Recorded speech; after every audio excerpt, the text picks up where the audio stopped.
कामदा एकादशी व्रत रखने से पाप और कष्ट मिटते हैं। भगवान श्री विष्णु की पूजा करने से मोक्ष की प्राप्ति होती है और मनोकामनाएं भी पूरी होती हैं। आइए जानते हैं कामदा एकादशी व्रत कथा। धर्मराज युधिष्ठिर कहने लगे कि हे भगवान, मैं आपको कोटि कोटि नमस्कार करता हूँ। अब आप कृपा करके चैत्र शुक्ल एकादशी का महात्म्य कहिए। श्री कृष्ण कहने लगे कि हे धर्मराज, यही प्रश्न एक समय राजा दिलीप ने गुरु वशिष्ठ जी से किया था और जो समाधान उन्होंने किया वो सब मैं तुमसे कहता हूँ। प्राचीन काल में भोगीपुर नामक एक नगर था। वहाँ पर अनेक ऐश्वर्यों से युक्त पुंडरीक नाम का एक राजा राज्य करता था। भोगीपुर नगर में अनेक अप्सराएं, किन्नर तथा गंधर्व वास करते थे। उनमें से एक जगह ललिता और ललित नाम के दो स्त्री पुरुष अत्यंत वैभवशाली घर में निवास करते थे।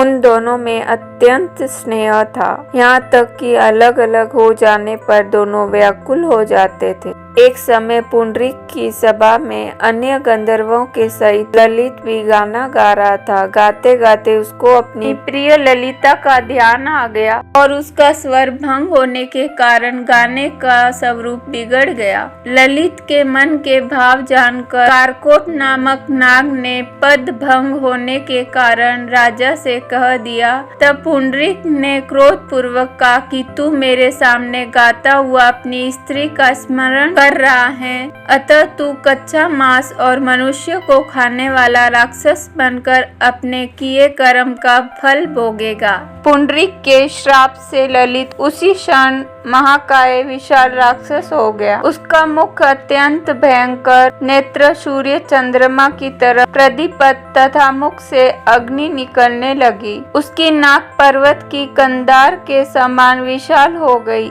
और गर्दन पर्वत के समान लगने लगी। सिर के बाल पर्वतों पर खड़े वृक्षों के समान लगने लगे तथा भुजाएं अत्यंत लंबी हो गई। कुल मिलाकर उसका शरीर 8 योजन के विस्तार में हो गया। इस प्रकार राक्षस होकर वह अनेक प्रकार के दुख भोगने लगा। जब उसकी प्रियतमा ललिता को यह वृत्तांत मालूम हुआ तो उसे अत्यंत खेद हुआ और वह अपने पति के उद्धार का यत्न सोचने लगी। वह राक्षस अनेक प्रकार के घोर दुख सहता हुआ घने वनों में रहने लगा। उसकी स्त्री उसके पीछे पीछे जाती और विलाप करती रहती। एक बार ललिता अपने पति के पीछे घूमती घूमती विंध्याचल पर्वत पर पहुंच गई, जहाँ पर ऋषि ऋषि का आश्रम था। ललिता शीघ्र ही ऋषि ऋषि के आश्रम में गई और वहां जाकर विनती भाव से प्रार्थना करने लगी। उसे देखकर ऋषि ऋषि बोले कि हे सुबंगे, तुम कौन हो और यहाँ किस लिए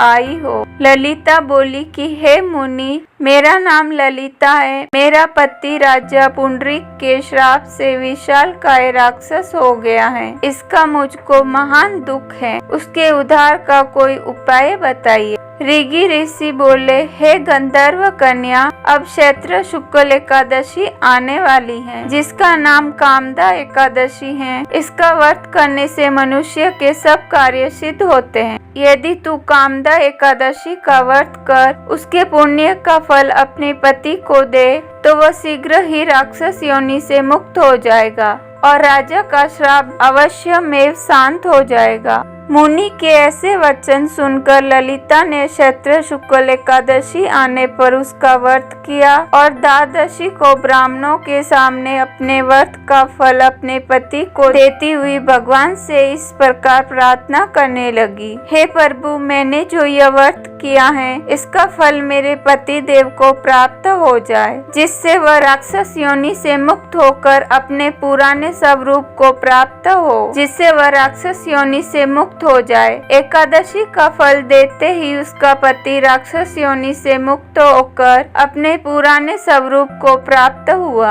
फिर अनेक सुंदर वस्त्राभूषणों से युक्त होकर ललिता के साथ विहार करने लगा। उसके पश्चात वे दोनों विमान में बैठकर स्वर्ग लोक को चले गए। वशिष्ठ मुनि कहने लगे कि हे राजन, इस व्रत को विधि पूर्वक करने से समस्त पापों का नाश हो जाता है तथा राक्षस आदि की योनि भी छूट जाती है। संसार में इसके बराबर कोई और दूसरा व्रत नहीं है। इसकी कथा पढ़ने या सुनने से वाजपेय यज्ञ का फल प्राप्त होता है।